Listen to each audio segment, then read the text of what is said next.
Move forward, talk a little bit about a group known as the Tenthers in Mississippi. This is a fascinating story. So this group is basically Tea Party members and elected officials who proposed a state bill to set up what they call nullification committees. Now, the function of this committee is exactly what it sounds like. These committees would review all federal laws and nullify the ones that they don't agree with. They drafted the bill after Obama's 23 executive orders on guns. And here is the only problem with these nullification committees and with this group, the Tenthers in Mississippi. By the way, that stands for 10th Amendment, because 10th Amendment refers to states' rights.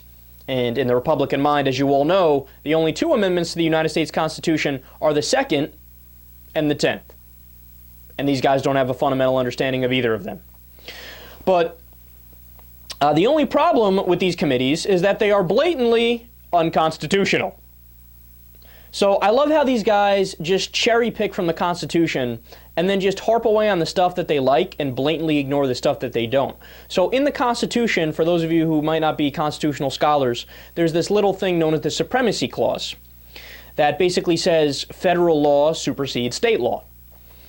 And the 10th Amendment, which grants states' rights, is counterbalanced by what they call the Commerce Clause, which allows the federal government to regulate interstate business, and also the General Welfare Clause. And by the way, in the tug of war between the 10th Amendment and the General Welfare Clause over the years, the General Welfare Clause, the Supreme Court has found, kind of overrides the 10th Amendment, right? I mean, Social Security, Medicare, all of the social safety net programs. Back in court cases when FDR was president, the Supreme Court found that these things were constitutional.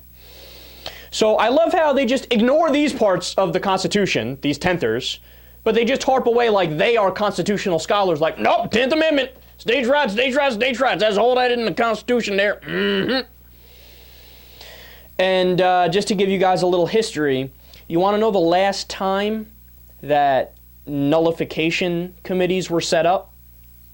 To defend Jim Crow laws and segregation. Stay classy, Mississippi. See, this is what a lot of people don't know about the history of the legal debate between states' rights and the Supremacy Clause, so the federal government being supreme over the states. What they don't realize is that the states' rights argument throughout history has always been used to justify the most egregious wrongs in the history of the country. So states' rights was the argument used when they wanted to maintain slavery. They said, look, you guys can do whatever you want up there in the north, but we have a right within our state borders to have slavery if we want to. Oh, do you really? That's a fascinating argument. And then it was used to justify segregation. They said, look, we believe differently here in the South. We have states' rights. We're sovereign as a state to segregate if we want to. You meddling federal government, get out of our business. So at every step along the line, the federal government, with the wisdom of all of the people, as opposed to just a closed-minded few in the South, has been right. History has judged them to be on the proper side, the more moral side, the more ethical side of history.